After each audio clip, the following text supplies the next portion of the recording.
쉬는 사람이라서 학생들이야 바쁘고 그러지만 근데 쉬었는데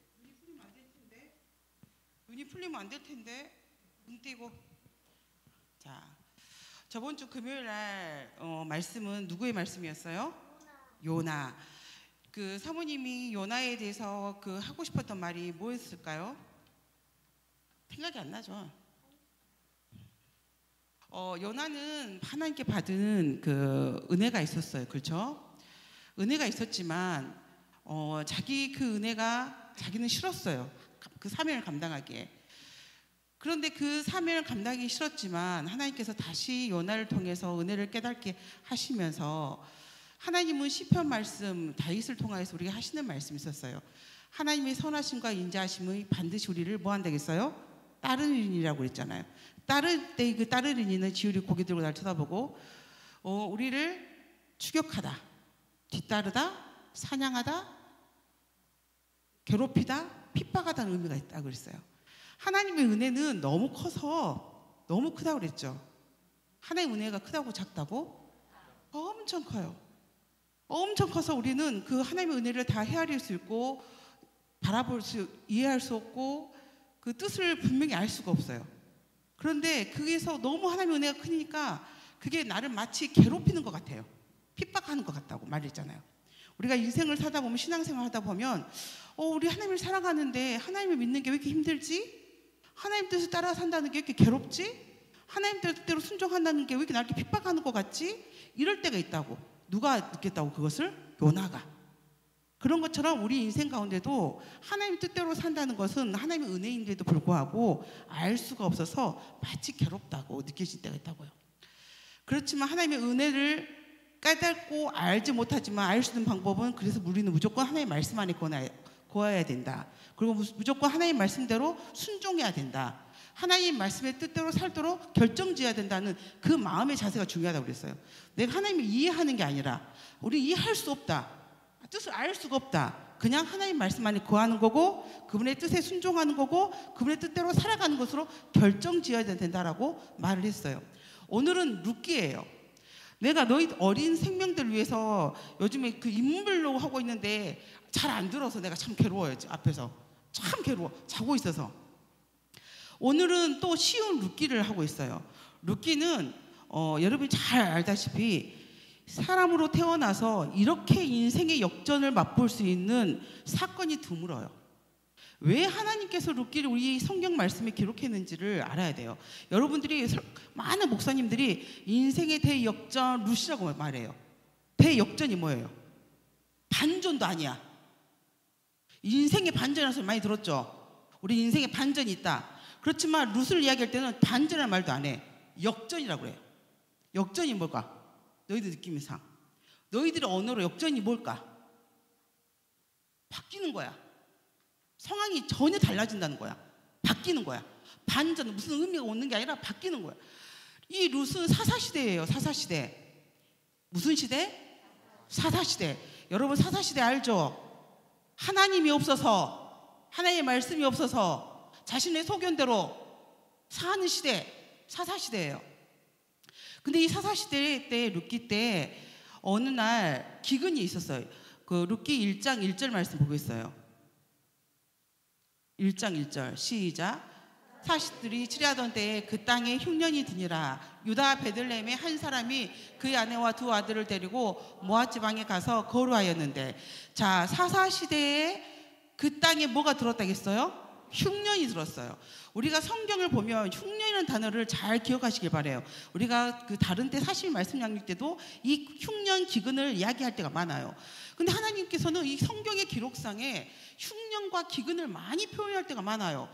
그럼 이 흉년이 중요하다는 뜻이에요. 아, 우리 인생엔 누구에게나 흉년이 있구나, 기근이 있구나, 고난이 있구나를 알아야 돼. 뭐가 있다고? 흉년. 뭐가 있다고? 고난. 또 뭐가 있다고? 기근이 있어요. 인생으로 태어나서 어느 누구나 이 흉년과 기근과 고난은 다 가지고 있어요. 근데 중요한 건 누구에게나 오지만 누구에나 이 흉년이 역전이 되진 않아요.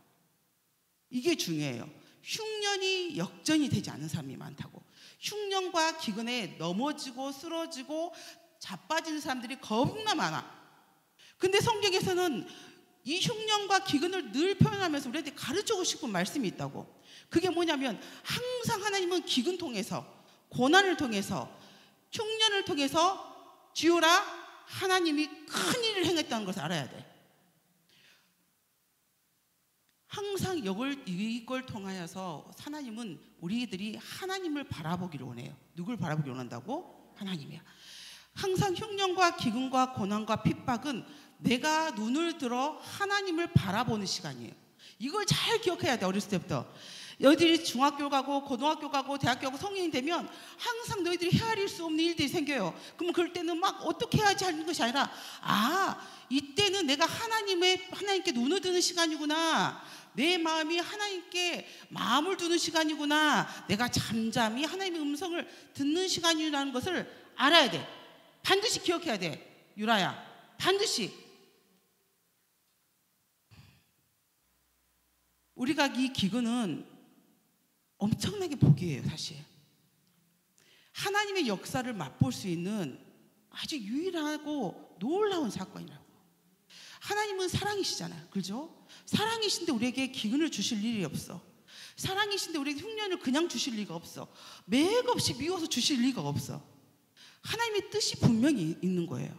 그래서 나오미는 고난장 같지만 신학적 의미로는 소망장이에요. 룻기가 무슨 장이라고? 소망장이야. 룻기가 뭐라고? 소망이야. 근데 룻기에서 소망을 찾을 수가 없어요. 왜냐하면 나오미가 엘리멜렉하고 어디로 가요? 모압으로 가요. 모압은 어떤 땅이야? 이스라엘 민족이 가장 싫어하는, 치욕스러워하는 이방 나라들 그런 정도가 아니야. 왜? 모압이 어떻게 생겼어요? 어떻게 생겼어? 유명하잖아, 모압이. 이것들 성경 공부를. 모압이 어떻게 생긴 나라야? 아니야. 룻기잖아. 룻기. 생각을 해봐. 룻기인데 롯이 있는 시대가 누구야? 아브라함 시대잖아. 아브라함의 누구야? 조카잖아. 롯의 딸과 근친 상관으로 생긴 아들 이름이야. 누구라고? 롯과 딸이 근친 상관으로 생긴 나라 이름이 모압이야. 그때 생긴 모압과 암몬이, 모압의 두 아이가 생긴데 모압이라고. 절대 있을 수 없는 일이야. 절대 일어나서는 안 되는 일이야. 다 반드시 돌을 들어서 죽여야 되는 사건이라고. 근친 상관으로 생긴 나라예요. 이것은 신앙하고 상관없이 일인주 제사에 있을 수 없는 사건이야. 그렇게 세워진 뿌리가 모압 나라예요. 이스라엘 사람들은 이 모압 나라를 굉장히 싫어했어요. 그런데 흉년이 생겼을 때 이 가정이 모압으로 떠났어. 근데 덜컹 어떻게 돼? 나오미의 남편이 죽어버려요. 침이 확 튀네. 죽어버려요. 이방 나라에서 남편이 죽어버려요. 그래서 말론과 기론과 같이 살고 있었어, 룻이. 그러면 어떻게 해야 돼? 고대 중동 지역에서 여자가 살아낼 수 있는 근거는 아무것도 없어. 능력이 없어. 우리나라도 내가 몇 번을 말하잖아. 우리나라도 여자들이 이런 재력을 얻은 지가 몇십 년 안 됐다고. 우리가 여자들이 돈을 벌 수 있는 기회는 별로 없어요. 그리고 나를 보호할 수 있는 힘도 없어요. 그래서 하나님께서는 고아와 과부와 나그네를 늘 보호하라고 말씀으로, 언약으로, 율법으로 묶어 놓으셨다고. 그런데 그때 이방 나라에서 남편을 잃어버린 과부가 됐다고. 근데 두 아들하고 살아. 근데 이 아들을 장가를 보내야 되잖아요. 그래서 나오미가 어떤 며느리를 구했어요? 모압 여성 둘을 구했어. 누구? 오르바. 성경 말씀 안 열어주니까 말을 못하네요, 다들. 두 아들에게 모압 여인을 며느리를 구해줬어요. 그런데 희한하게도 이 두 아들도 어떻게 됐어? 죽어버렸어요. 말론의 이름 뜻이 뭔지 알까? 병약이야, 병약. 병약이 뭐냐 물어보네, 우리 채희가. 병약이 뭘까? 그렇지. 병이 들어서 몸이 약한 거. 병이 잘 걸린 아이. 자주 아픈 병치란 아이. 맨날 골골골골골 한 아이. 병약이. 근데 어떻게 부모가 자식의 이름을 병약이라 지을 수가 있을까? 변약이라 지었어요. 근데 태어났을 때부터 약하게 생겼으니까. 약하게 있으면 우리 같으면 튼튼이라고 지을 것 같은데, 그러잖아. 우리는 건강히 튼튼이라고 지을 것 같은데 이 집은 변약이라고 지었어. 그리고 기론을 뭐라고 지으면 낭비라고 지었어. 낭비. 야, 기론을 부를 때마다 이 낭비야, 낭비하고 불렀다고. 참 독특한 집안이잖아, 그렇지? 우리 교회에 또 이름 독특한 사람이 있어. 내가 할까 말까 하다가 이숙현. 뭘까 이름이 뜻이? 대머리 아저씨야. 뭐 희한하. 이용준 사람이 왜 그 이름을 지었는지 알 길이 없어. 아니, 여자의 이름을 대머리 아저씨로 지었어. 대머리 아저씨. 아니, 이게 우리, 근데 이숙현 다행히 머리숱이 많아야지. 여자여서 그런가 봐. 근데 하여튼 이렇게 부모님이 무슨 의도가 있는지 몰라도 이름을 독특하게 지었다고. 그런데 어떻게 말론과 기론도 어떻게 된다고? 죽어요. 그래서 나오미는 선택을 하게 돼요. 들어보니까 자기 유대 땅 베들레헴이 풍족한 음식이 있다라는 소리가 듣게 돼요. 그래서 그것을 가다가, 어디를 가다가? 유다 베들레헴을 가다가 자기 며느리한테 말을 했어요. 아야, 내가 갈고 생각해보니까 남 믿고 따라오다가 너희들 꼴딱 굶어 죽는다. 그러잖아요.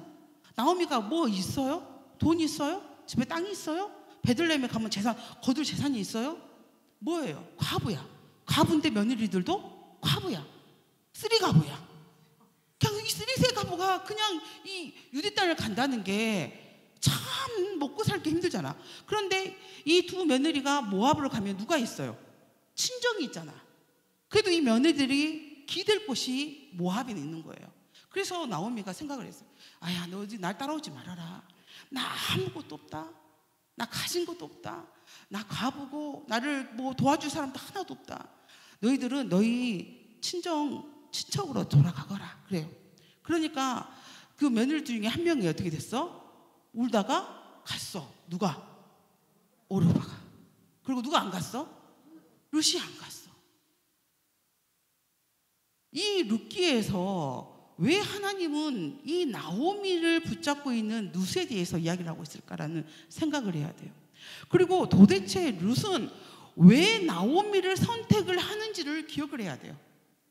룻은 모압 지방의 딸이에요. 그죠? 모압 딸이에요. 이방신을 섬기는 딸이에요. 근데 이 룻이 자기 시어머니를 선택을 해요. 근데 나오미는 계속 말해. 너희 친척으로 가라. 네 엄마한테 가거라. 난 너희를 도와줄 힘이 없다. 나랑 같이 가봤자 네 인생은 힘들다. 다시 시집을 가서 가부의 명예를 가부를 벗어버리고 다시 새로운 가정을 꾸며라. 이렇게 말을 한다고. 그런데 나오미의 그 말에 룻은 듣지 않아요. 자, 15절부터 17절 말씀 보겠습니다. 시작. 나오미가 또 이르되 보라, 네 동서는 그의 백성과 그의 신들에게로 돌아가니라. 너도 너희 동서를 따라 돌아가라 하니 룻이 이르되 내게 어머니를 떠나며 어머니를 따르지 말고 돌아가라 강고 나오지 마옵소서. 어머니께서 가시는 곳에도 가고 어머니께서 머무시는 곳에 나도 머물겠나이다. 어머님의 백성이 나의 백성이 되고 어머니의 하나님이 나의 하나님이 되시리니 어머니께서 죽으시는 곳에서 나도 거기 묻힐 것이라. 만일 내가 죽는 일 외에 어머니를 떠나면 여호와께서 내게 벌을 내리시고 더 내리시기를 원하나이다 하는지라. 자, 여기서 진짜 우리가 이 말씀을 많이 들었고 굉장히 은혜를 받죠. 그렇지만 공감하지 못해. 룻은 왜 어떻게 하다 보니까 자기 나오미를 보면서 어머니의 어머니 하나님이 나의 하나님 되고 어머니가 백성이 나의 백성이 되겠다라는 그 아름다운 믿음의 고백을 할 수 있었을까? 지우라, 응? 이 팔에 있지 않아 능력이. 자, 날 봐야지. 어떻게 나오미가 어떻게 했길래 룻이 나오미를 보면서 어머니의 백성이 나의 백성이 되고 어머님의 하나님이 나의 하나님이 되겠다라고 고백할 수 있었겠느냐 말이에요. 도대체 어떻게 했길래? 룻이 아주 훌륭해서 타고나서 하늘에서 내려오는 선지자여서? 룻이? 도대체 이 숨겨져 있는 비밀이 무엇일까라고 생각을 해봤어야 돼. 도대체 룻은 왜 나오미를 선택했고 나오미가 갖고 있는 신앙을 선택했을까? 모압에도 신앙이 있는데, 모압이 섬기는 신이 있는데도 불구하고 왜 나오미가 섬기는 하나님을 섬기겠다라고 고백을 할 수밖에 없었을까라는 거예요. 여러분, 나오미는 자기 남편을 잃었어요. 어디서? 이방 나라에서. 나오미는 두 아들을 잃었어요. 아무것도 없는 사람이에요. 나오미에게 있을 게 뭐가 있겠어요? 돈 있어요? 그나마 유대 베들레헴에 나왔을 때 어느 정도 가지고 있었던 돈이 있었는데 그걸 다 써버렸어요. 이제 남은 게 하나도 없어. 하나도 없는데, 아무것도 없는데 나오미에게 도대체 뭐가 있기에, 룻은 나오미를 통해서 뭘 받기에 저런 아름다운 신앙 고백을 할 수 있었을까라고 생각을 해야 돼요. 나오미를 보면서 이 룻은 하나님의 은혜를 봤어요. 우리가 계속 하나님의 은혜를 이야기하고 있는데, 나오미는 남편과 두 아들을 잃었음에도 불구하고, 모든 걸 잃었음에도 불구하고 자기 며느리를 자부를 대하는 태도가 변하지 않았어요. 따뜻하고 사랑스럽게 이야기하고 늘 변함없는 태도로 그들을 대할 수 있을 때가 많아요.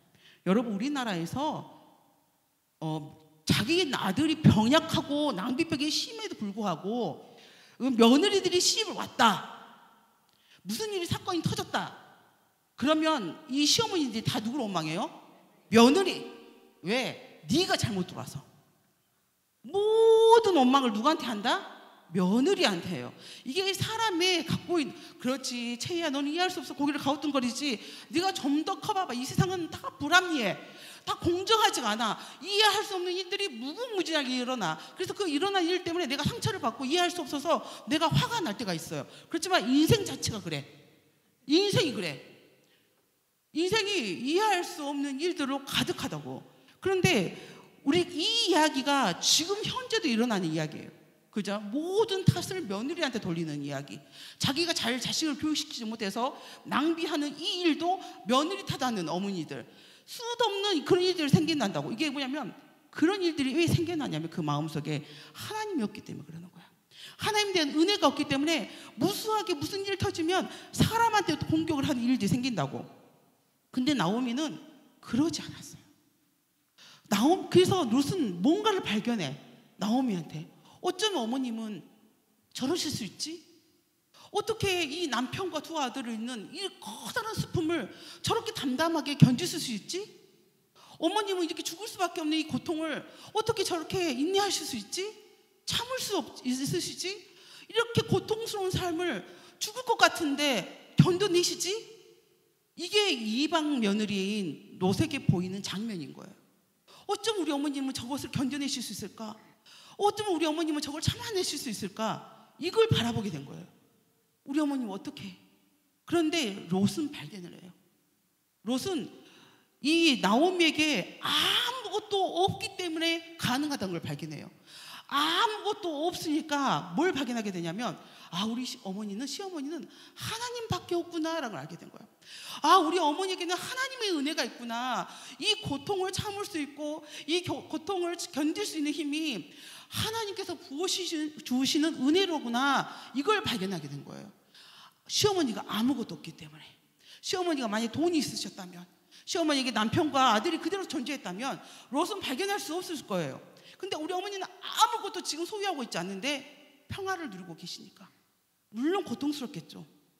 그렇지만 변함없는 태도로 살아내고 계시니까, 자부들에게 변함없는 태도로 말을 하고 계시니까 롯은 어머니에게 그 어머니 마음속에 있는 놀라운 하나님의 은혜를 발견해요. 우리 엄마에게는, 시어머니에게는 하나님의 은혜가 흘러 넘치는구나. 그래서 롯은 선택을 하게 돼요. 은혜를 깨달은 롯은, 시어머니한테 있는 하나님의 은혜를 깨달은 롯은 선택을 하게 된다고. 첫 번째 뭐냐면 시어머니를 선택해요. 시어머니의 바른 관계를 선택을 해요. 사람은 이 세상에는 절대 이해관계를 넘어설 수 없어요. 모든 사람은 자기 이익에 따라 움직여요. 절대 손해보지 않아요. 교회 안에서도 절대 손해보지 않아요. 왜? 그 손해를 보는 자체가 합리적이지 않거든. 인간은 누구나 자신의 이익에 따라 가는 것이 합리적이고 이성적이야. 그런데 이것을 거스를 수 있다는 선택은 뭐에 있을까? 도대체 뭐에 있기에 자기의 본토 고향 모압으로 가고 자기의 친정집에 가면 이 고통이 없을 텐데 나오미를 선택할 수 있는 그 힘이 어디에 생길 수 있을까? 우리는 선택의 문제가 항상 있어요. 선택. 우리는 인생을 사다 보면 지율아 항상 선택을 해야 돼. 내 학교도 선택할 때가 있고 내 직업도 선택할 때가 있고 내 가정도 선택할 때가 있고 내가 어떻게 인생을 살 것인지를 항상 선택을 해야 돼. 근데 그 선택할 때마다 다 자신의 이익을 따라 선택을 한다고. 뭘 따라 선택한다고? 이익. 자신의 유익을 따라 선택한다고. 근데 자신의 이익과 유익을 선택하는 건 하나님의 은혜가 없어. 하나님의 은혜가 있는 사람은 자신의 이익을 따라 선택하지 않아요. 하나님의 은혜가 있는 사람은 자신의 유익에 따라 선택하지 않아. 그게 루시 우리에게 보여준 사건이에요. 자기 룻은 다시 모압 땅에 사는 것이 마땅히 편한 길이야. 그럼에도 불구하고 나오미를 선택한 것은 그 안에 하나님의 은혜를 발견했는데, 은혜를 발견해 보니까 절대 시어머니를 혼자 버려서는 안 된다라는 마음을 선택하게 된 거야. 그렇잖아요. 내가 모압에 갈 수도 있고 시어머니를 선택할 수 있어. 시어머니 선택은 힘들어. 그래도 선택할 수밖에 없는 것은 내 안에 하나님의 은혜가 깨달아 보니 홀로 계시는 시어머니를 버린다는 자체가 이해할 수가 없는 거야. 버릴 수가 없어. 하나님 마음을 가진 사람으로서는. 근데 우리는 모두 다 하나님 마음을 갖고 있어요. 그렇죠? 우리가 모두 다 이렇게 아름다운 결과를 선택하진 않아. 왜? 자신이 이익에 따라 살기 때문에. 그러면 우리가 이 놀라운 선택을 할 수 있는 것은 뭐냐? 결국은 내가 하나님의 능력이 없기 때문에 우리가 바른 선택하지 못한다는 거야. 뭐가 없기 때문에? 하나님의 능력이 나에게 없기 때문에. 내가 학교와 내 직장과 내 가정과 내 인생을 하나님께 맡기지 못하는 것은 하나님의 능력을 신뢰하지 못하기 때문에 항상 이익에 따라 움직이는 우리의 모습인 거야. 뭘 따라 움직인다고? 이익. 손해봐서는 안 돼. 손해보면 큰일 나. 손해보면 억울해. 나만 억울한 것 같아. 그러나 룻은 왜 자꾸 롯이 나오냐? 그러나 룻은 손해를 본다 생각하지 않았어요. 시어머니에게 있는 하나님을 보게 된 거야. 그래서 그런 바른 선택을 할 수가 있었던 거야. 시어머니를 버릴 수 없다. 시어머니 혼자 가게 할 수는 없다. 내가 비록 힘들어도 나는 어머니와 함께 하겠다라고 했어요. 왜? 하나님의 은혜를 받기 때문에. 두 번째는 하나님의 은혜가 있는 사람은 모든 걸 헌신할 수가 있어요. 뭘 할 수 있다고? 헌신할 수가 있어요. 어떤 사람 때문에, 어떤 대상 때문에, 어떤 문제 때문에 우리가 헌신을 못하는 게 아니야. 우리가 헌신을 할 수 있는데 그것은 우리가 헌신을 못한 이유는 내 안에 하나님의 능력이, 하나님의 은혜가 부족해서요. 뭐라고? 하나님의 은혜가 부족해서 우리가 선택하지 못하는 거예요. 우리가 모든 교회 안에서 헌신하는 사람들을 볼 수 있어요. 자신의 인생을 전부 드리는 선교사가 나타날 수도 있어.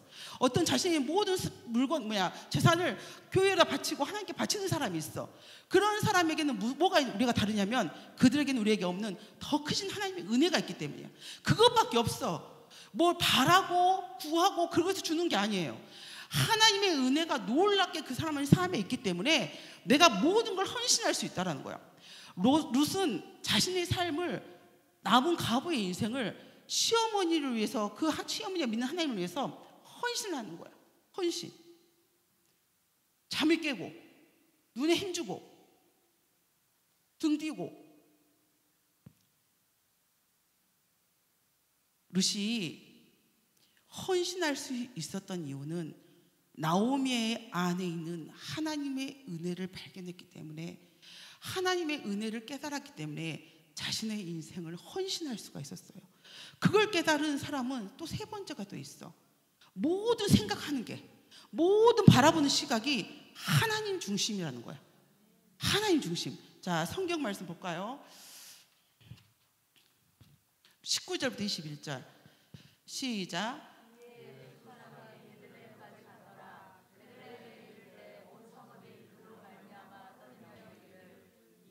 나오미냐 하는지라. 나오미가 그들에게 이르되 나는 나오미라 부르지 말고 나를 마라라 부르라. 이는 젖는 자가 나를 심히 괴롭게 하셨음이라. 내가 풍족하게 나갔더니 여호와께서 내게 비어 돌아오게 하셨느니라. 여호와께서 나를 징벌하셨고 젖는 자가 나를 괴롭게 하셨거늘 너희가 어찌 나를 나오미라 부르느냐 하니라.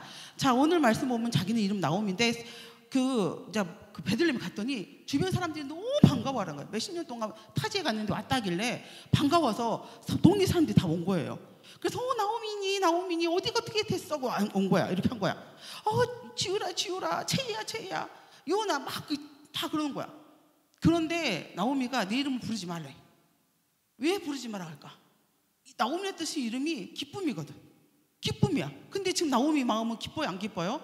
안 기뻐. 그래서 뭐라 부르라고 그래? 말하면 뭐가 떠올라?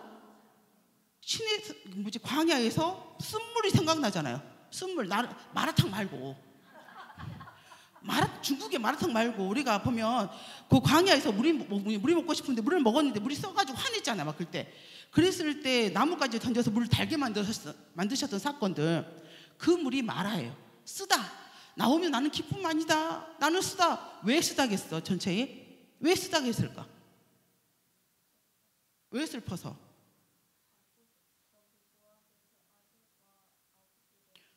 아주 훌륭해요. 지금까지 본 전체가 제일 지금 말씀 듣는 중에 가장 잠이 안 왔고 잘 들었었어, 진짜. 아직 우리 지율이하고 유라는 여전히 맹맹하고 집중력이 없는데 아주 우리 전체가 훌륭했어. 남편하고 두 아들을 잃어버렸기 때문에. 그래서 자기 인생은 말하라 그래요. 그런데 여기서 중요해요. 자기 인생은 말한데 나오미의 고백 속에 하나님을 뭐라고 표현을 해요? 젖는 자. 하나님을 뭐라고 표현한다고? 젖는 자. 우리 한글로도 젖는 자. 못할 일이 없는 능력이 하나님의 뜻이잖아. 그잖아. 전지전능하시다. 모든 걸 아시고 모든 걸 하실 수 있다라는 이름을 가지고 있는 뜻이잖아. 이 젖는 자가 가장 먼저 성경에 나온 데 사건이 창세기 17장 1절이에요. 창세기 17장 1절 시작.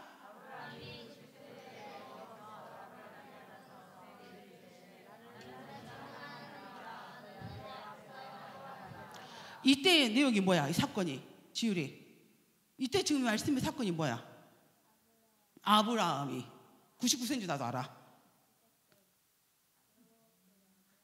그거 나도 안다고. 이 배경이 뭐 숨겨져 있는 내용이 뭐예요? 자, 시끄러. 박채희, 여기 숨겨진 내용이 뭐예요? 사라가 사라단을 만들어? 갑자기 사라가 왜 나오니? 네 문제야 그거. 갑자기 사라가 나와야 돼. 아들이 없었잖아요, 그렇죠? 됐어, 거기까지. 자, 아브라함은 75세 때 하나님이 말씀하셔서 아들을 주겠다고 그랬어. 아들만 준다는 게 아니라 나라와 민족을 만들어 주시겠다고 했어. 무별처럼, 무모래알처럼 자손을 많이 주시겠다 했다고. 아무것도 일어나지 않았어. 아무것도 일어나지 않은 그때야, 99세. 하나님의 약속을 받았지만 어떤 것도 일어나지 않는 그때 하나님은 전능하신 하나님을 본다고요. 아무것도 없을 때. 나오미에게도 남편도 잃고 두 아들도 잃어버리고 돈도 잃어버리는 그 아무것도 없는 그 상태였을 때 나오미는 하나님을 전능자라고 하셨다고. 이 고백이 굉장히 중요해요. 전능자라는 것은 우리가 내가 영어를 잘 못해서 잘 안 하는데 우리 목사님이 강력한 하나님을 표현할 때 영어로 뭐라고 말하지? Almighty God 그잖아. 우리 히브리어는 엘사다이야. 그게 뭐냐면 풍족하신 하나님, 공급하신 하나님, 필요를 채워주신 하나님, 능력의 하나님을 의미한다고. 그런데 이 나오미는 자기가 두 아들과 남편을 잃은 그 상태에서 하나님을 전능자라고 표현하신다고. 내가 비록 아무것도 없고 내가 비록 두 아들과 남편을 잃어버리는 아무것도 없는 상태지만 마치 저주받고 있는 인생 같지만 하나님이 나의 모든 필요를 채워줄 거라고 믿는다는 거야. 나의 인생을 공급하실 것을 믿는다는 고백인 거야. 믿음은 내가 다 채워졌을 때, 내가 다 이루었을 때, 내가 다 가졌을 때 말하는 것은 신앙이 아니에요. 신앙은 내가 갖고 있지 않아도, 내가 누리고 있지 않아도, 소유하고 있지 않아도 하나님을 바라보고 고백하는 것이 진짜 신앙이라고. 이게 굉장히 중요한 고백이라고. 우리가 인생을 살아가다 보면 하나님 나와 함께 하시나? 하나님 나를 도와주시는 분인가? 하나님 나를 공급하시는 분인가? 나는 왜 이렇게 궁핍하지? 나는 왜 이렇게 힘들지? 나는 왜 이렇게 아프지? 나는 왜 이렇게 능력이 없지? 그런 나의 현 상태에도 불구하고 하나님은 전능하십니다. 나의 필요를 채워주십니다. 나를 공급하시는 분이십니다. 나를 풍요롭게 하시는 분이십니다. 라고 고백하며 살아내는 것이 신앙이라고. 신앙은 보이지 않는 것을 믿고 따라가는 게 신앙이라고요. 그걸 나오미가 고백을 했고, 그리고 이 룻이 그걸 받고 같이 고백을 하는 거라고. 이 나오미와 룻은 이 고난 가운데, 이 어려운 가운데, 이 힘든 상태도 절대 놓치지 않는 게 있었어요. 그게 뭐냐면 전능하신 하나님이라는 것을 놓치지 않았다고. 그 인생 가운데. 그랬더니 놓치지 않았더니 놀라운 사건이 터져요. 그게 뭐냐면 4장 21절 22절 시작.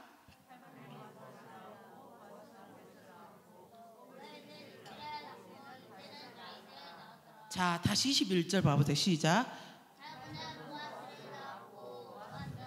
자, 여기까지. 자, 우리가 나중에 알다시피 룻은 나중에 누구랑 결혼해요? 보아스랑 결혼해요. 근데 나중에 22절 보니까 누가 마지막에 누가 이름 나왔어요? 다윗. 자, 이 룻이라는 여성에게는 이방 나라임에도 불구하고 대역전이라고 말하는 이유가 바로 다윗의 혈통이 돼버리기 때문이에요. 그리고 이 다윗의 혈통이라고 말하는 이유는 결국 예수 그리스도의 혈통이기 때문에 그런 거야. 우리가 다윗의 혈통이라는 자주 말하는 이유는 메시아가 다윗에서 나기 때문에, 예수 그리스도가 다윗의 혈통이기 때문에 그래요. 그런데 살몬이 누구냐? 살몬의 보아스의 엄마가 누굴까 맞추는 사람? 이리 모여라. 자, 청년들이 못 맞추네. 청년들이 이것을 묻기를 했다고 내가 들었는데, 라합이에요. 자, 보아스의 엄마가 누구라고? 기생 라합이야. 그리고 보아스의 아내는 누구라고? 모압 룻이야. 예수님의 족보에 이런 족보가 들어갈 수가 없어요, 진짜. 이방의 여인이 두 사건이 한꺼번에 있어. 그래서 명문 가문을 세우라는 막 책이 나오거든요. 그 책에 나온 이유가 이 보아스 때문에 그래요. 왜? 기생인 엄마, 모압 지방의 아내, 이 사람이 결국 어떤 사람이 돼? 다윗의 혈통이 되고 예수 그리스도의 혈통이 되는 거야. 그래서 명문 가문이라는 책이 막 나오기 시작했던 거예요. 자, 마태복음 1장 5절부터 6절 시작.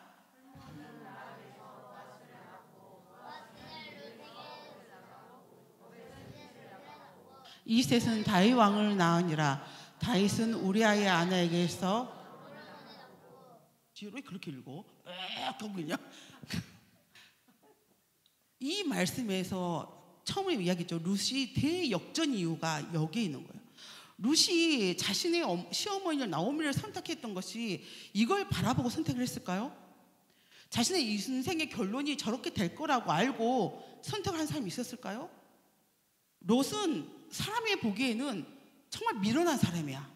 합당한 일을 구하지 않았어. 이성적이지 않았어요. 자신이 불이익을 당하고 억울하고 힘든 일을 선택했다고요. 그렇지만 룻의 선택은 고작 중요시 여겼던 게 하나님의 은혜를 봤을 뿐이에요.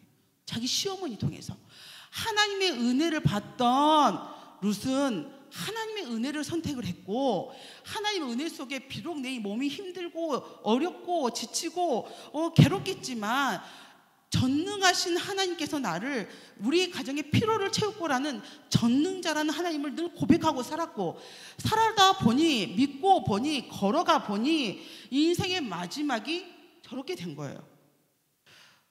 우리 주일이는 몇 살까지 살 것 같아요? 89. 우리 박채희는 83. 야, 너희들은 그 믿음하고 상관없이 의료가 발달돼서 120살까지 살 건데 참 그러네. 그래서 89세까지 살고 83세까지 살려고 계획한 거 있어요? 아니, 계획 안 했어요? 그러지. 너희 나이 계획하면 너희들은 진짜 철든 거지. 진짜 현명하고 철든 거죠. 자, 뒤로 넘어가서 집사님들, 우리 여기 뒤에 쭉 한번 해볼까요? 조관우 집사님 몇 세까지 사실 것 같아요? 85. 앞에서 팔자를 끊어주니까 계속 팔자로 가네. 80. 우리 응?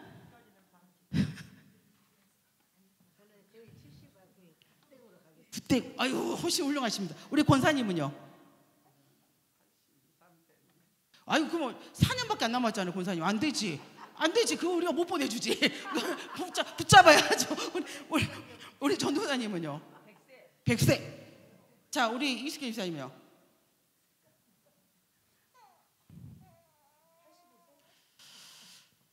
자, 그래서 그 연세까지 사시기 위해서 준비하시는 거 있으세요?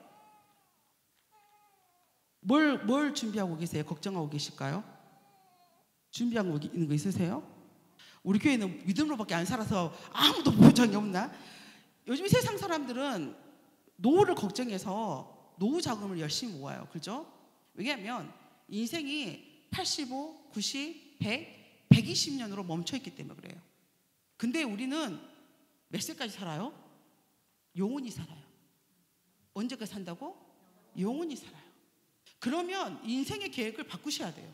그렇잖아요? 세상 사람들은 자신의 인생에 80, 90, 100에 머물러서 지금부터 저축을 해서 20만 원, 30만 원 모아서 노후 때 잘 먹고 잘 살기 위해서 경제력이 떨어졌을 때를 걱정하고 살아요. 근데 중요한 건 우리가 영원히 살아버린다는 거예요. 영원히 살아요. 그럼 영혼의 계획은 어떻게 하실 거예요? 영원까지 살 건데. 영원까지 살아야 되는데 120년까지 안 멈추는데 영원히 사는 존재잖아요. 그 존재를 먼저 알아야 돼요. 내가 언제까지 살 것이냐. 내가 언제까지 살지? 나는 영원히 산다는 거야. 영원히. 지우라, 나는 영원히 살 건데 너는 몇 세까지 산다고? 87? 89? 나는 영원히 산다? 어떡하지? 우리 박채인아 어떡하지? 나는 영원히 살 건데 너는 83? 바이바이네. 근데 여기 앉아 계신 분들도 다 영원히 사시잖아요. 영원히 살아요. 그러면 영원히 사는데 이걸 생각해 보셔야 돼요. 하나님의 은혜를 강구하셔야 돼요. 영원히 사는 것은 하나님의 은혜예요. 하나님의 은혜가 아닌 거는 이게 영혼의 삶에 복된 삶은 있을 수가 없어요. 그렇잖아요? 다 모든 게 은혜예요. 하나님의 은혜에 깊이 빠져들어야 돼요. 그래서 하나님의 은혜가 깊이 빠져드는 사람들은 이 세상을 살아갈 때 힘들고 어렵고 계산하지 않아요. 힘들고 어렵고 계산하는 사람들은 아직 은혜에 깊이 들어가지 않은 거예요. 우리 아이들이 꿈을 위해서 살죠. 그 꿈은 잠시 잠깐이에요. 뭐 연예인 되고 싶고 스포츠맨 되고 싶고 뭐 음악인 되고 싶고 뭐 학자가 되고 싶고 박사가 되고 싶고 과학자가 되고 싶고 때로는 망상적으로 대통령도 되고 싶어하고 우리 김필환 목사가 대통령 되고 싶다잖아. 어딜 봐서 대통령이 되겠니? 근데 대통령을 꿈꾼다고.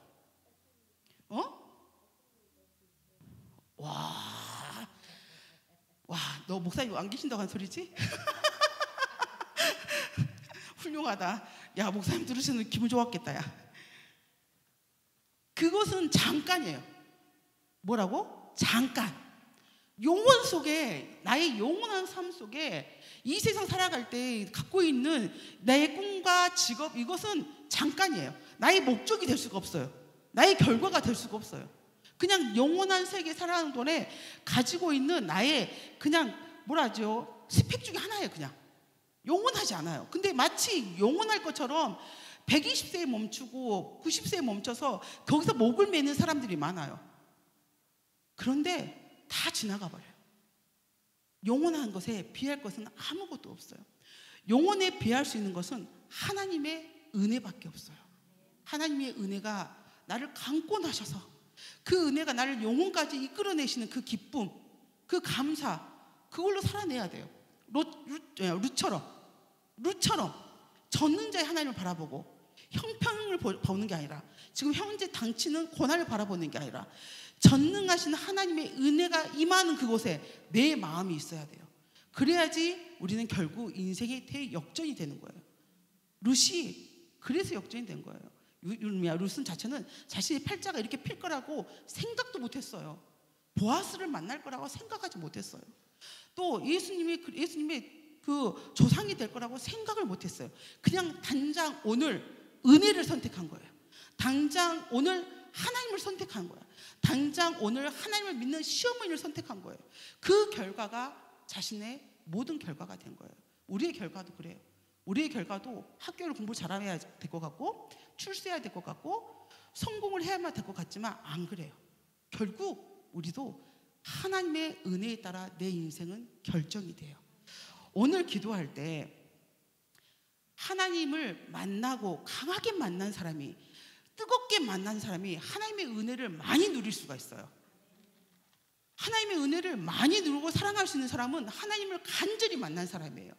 자, 원래는 목사님 오늘부터 너희들 통성기도가 안 돼서 훈련을 시키고 싶은 게 있었어요. 근데 갑자기 안 가시겠다라는, 저는 안 가시려고 했는데 이영결 목사님이 전화가 와버리는 바람에, 야, 우리 목사님이 그렇게도 어르신의 말씀에 순종할 줄 몰랐어요. 안 가려고 그렇게 버티셨는데 이영결 목사님 전화가 와가지고, 김필환 목사가 안 오면 안 되지. 지금 로마서 말씀인데 얼마나 중요한 말씀인데 강의를 들어야지 하고 이제 가셨거든요. 근데 오늘 하고 싶은 게 있었어요. 뭐였냐면, 다윗의 자손 예수여, 나를 불쌍히 여기소서. 그걸 오늘 연습시키려고 그랬어요. 기도가 나오지 않아서. 자, 그래서 오늘은 시범조들이 다 뒤에 있어요. 어둠의 자식처럼 다 어둠 가운데 있어요. 저희들에게도 하나님의 그 뭐라죠? 그 빛이 필요하고 은혜가 필요하고 불쌍히 여기심이 필요해요. 우리 이수명 선생님이 비록 감기가 걸려서 아프지만 감기와 신앙은 무관합니다. 절대 목이 쉰 것도 같지 않습니다. 아파도 믿음은 강력하게 역사합니다. 자, 잘 들어야 돼. 우리 누가 한다고?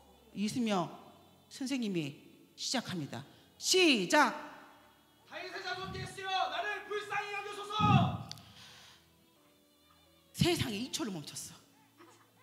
딱 나왔어야 되는데 이거 숨을 들이마셔버렸어요. 다시 해요. 자, 이수명 선생님한테 다시 시작. 다윗의 자손 예수여, 나를 불쌍히 여기소서. 은혜가 부족해. 저만 느껴요? 이수명 선생님이 부족해하다고 느낀 사람 부족하죠? 이 뭔가 그 장에서 끌어오는 이 팍 올라오는 소리가, 장이 뒤틀리는 소리가 안 들려. 자, 그러면 우리 교회 오빠 한유성, 야, 뭐 아닌 것처럼 하냐. 자기도 다 좋아해 놓고는 웃기는, 뭐고 있네. 다 좋아해 놓고 내가 알고 있는데 우리 교회 여자애들이 조그만 것들이 다 유성이 오빠 좋아하더라. 시작. 다윗의 자손 예수여, 나를 불쌍히 여기소서. 이수민 선생님보다 조금 낫잖아, 그렇지? 덩치가, 나도 덩치가 커서 목소리가 큰데 이수민 한 번 더. 알았어. 엄마 타임. 시작. 다윗의 자손 예수여, 나를 불쌍히 여기소서. 자, 잘 기억해. 자, 한유 선생님 시작. 다시. 다윗의 자손 예수여, 나를 불쌍히 여기소서. 두 사람들이 나이가 먹었다. 야, 속도전에 딸린다. 속도가 밀려. 자, 우리 다윗의 자손 예수여 하면 잘하는 사람이 있었죠, 이날부터. 항상 목사님이 시범을 시키고 전시후 시후가 시작합니다. 시작. 다윗의 자손 예수여, 나를 불쌍히 여기소서. 두 사람보다 목소리 확실히 크죠. 그러니까 키와 덩치와 나이로 상관되는 게 아니란 걸, 이게 오늘 증명이 되는 거야. 그치? 우리 김희든 시작. 다윗의 자손 예수여, 나를 불쌍히 여기소서. 하나도 안 불쌍해. 손도 두 손으로 가슴 밑에, 팔도 안 들어. 이것들이 다. 우리 한혜성 웃지 말고. 하나도 웃을 거 있으니까 안 불쌍해 보이잖아. 시작. 다윗의 자손 예수여, 나를 불쌍히 여기소서. 팔을 올리라 했더니 안 올리네. 속도는 좋았어요. 속도는. 의찬아, 고개를 숙이고 눈을 내린다 해서 네가 의찬이가 아닌 건 아니잖아. 그렇지? 의찬이 시작. 다윗의 자손 예수여, 나를 불쌍히 여기소서. 야, 나만 느끼는 걸까? 나만 느끼는 걸까? 우리 의찬이가 아직 마음이 비어 있는데, 그치? 저만 느껴요? 비어 있어요. 빈 공간이 느껴져. 비어 있는 사람이 또 하나 있어. 우리 유은이 한번 해보세요. 유은이하고 딱 들어봐야 돼. 내가 뭐라고 왜 이렇게 이야기하는지 들어봐야 돼. 온유은 시작. 다윗의 자손 예수여 나를 불쌍히 여기소서. 시작. 다윗의 자손 예수여 나를 불쌍히 여기소서. 자, 우리 의찬이 시작. 다윗의 자손 예수여 나를 불쌍히 여기소서. 하나도 안 불쌍해. 하나도 안 불쌍해. 여러분, 이 소리 하나를 왜 연습을 시키냐면 이 소리에도 담겨져요, 마음이. 우리 양민수 안 시킬 거예요. 걱정하지. 눈썹이 내려와서. 어른들 안 시켜요. 애들만 시킬 거예요, 오늘. 우리 기억나요? 저번에 말씀 나눌 때 이거 힘들었던 거 아시잖아요, 우리가. 그래요, 기억나요? 저는 어른들 안 괴롭혀요. 저는 뭐 김필호 목사가 저 달라요. 저는 애들만. 시작. 우리 전체히 두 손 올리고 시작. 다윗의 자손 예수여 나를 불쌍히 여기소서. 전신의 가문들이 장에서 소리가 잘 나오네. 예, 장에서 끌어오는 소리가 남달. 잘했어. 자, 박채희 코로 소리 내지 마. 애교로 하면 안 돼. 소리가 여기서 다 있으면 안 돼.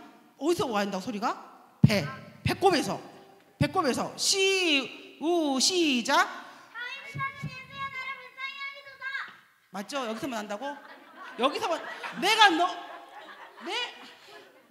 내가 하루아침 너 나이 몇 살이야? 11년을 봤어. 네 엄마가 너 만삭 때부터 내 교회 왔기 때문에 봤었기 때문에 항상 소리가 머리 안에만 있어요. 장에서 끌어올려야 된다고. 알았어요? 다시 배꼽에 힘주고 시작.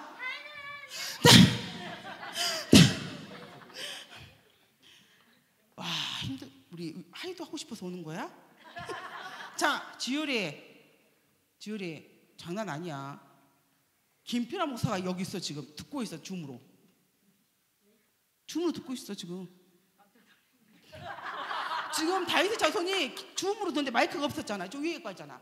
그것이 방송에 들렸어야 돼. 이미 방송으로 듣고 있어. 자, 지율이 갑자기 비장해졌어. 목사님 듣고 시작. 자, 잘했는데, 자, 나중에 한꺼번에 연습시키고 우리 유라 시작. 야, 웃지 말고 먼저 웃음을 빼야 돼. 웃으면 소리가 안 나와. 다윗의 자손 예수여 나를 불쌍히 여기소서. 자, 봐봐. 다윗의 자손 예수여 나를 불쌍히 여기소서. 한 문장으로 해봐. 다윗의 자손 예수 나를 불쌍히 여기소서.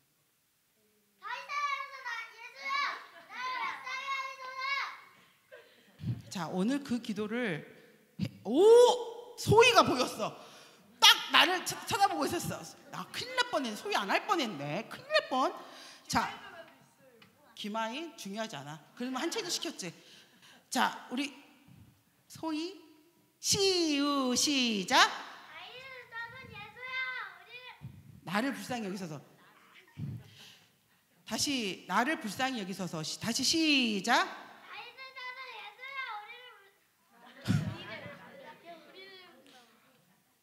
3세판 마지막 판이야. 나를이야. 우리 빼. 너희 가족은 너무 우리가 좋아. 우리가 나로 가봐. 다시 다윗의 자손 시작.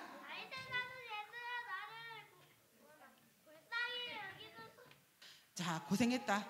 우리 설이 시작. 아멘. 자, 오늘 이 기도를 해야 돼요. 아셨죠? 뭐라고? 다 같이 시작. 아멘. 이제 금요일이면 3일밖에 안 남았어. 이제 4일이야. 하나님을 뜨겁게 만난 사람이 하나님의 크신 은혜로 승리하게 돼 있다고. 그걸 알아야 돼요.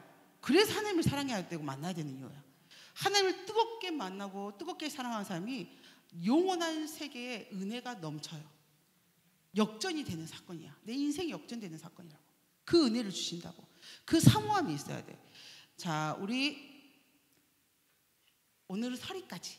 설이, 소희, 지율이, 전체희, 이유라 나오시고 우리 전체는 기대가 된갑다. 오늘 뭐가 기쁨이 넘치는데 오늘 남다르게. 네. 자, 벽을 띄고 자, 소희하고 전체 이쪽으로 야야 이쪽으로 강대상을 기점으로 딱 서 있어. 멈춰. 지율이 안으로 조금만 들어가고.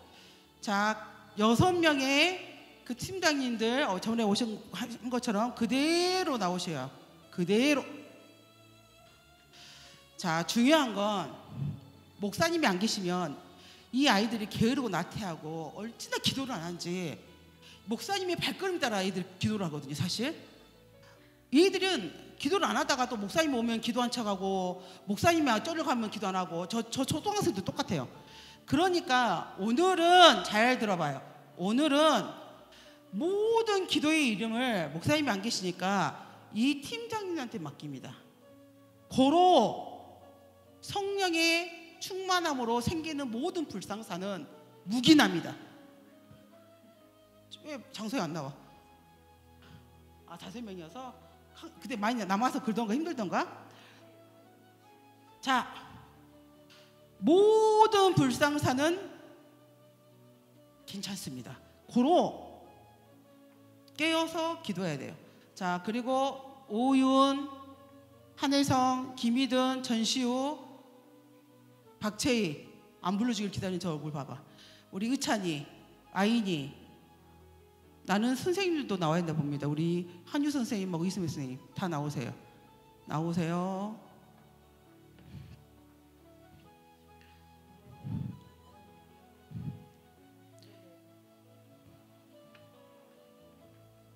나오세요. 반듯하게 써요. 반듯하게.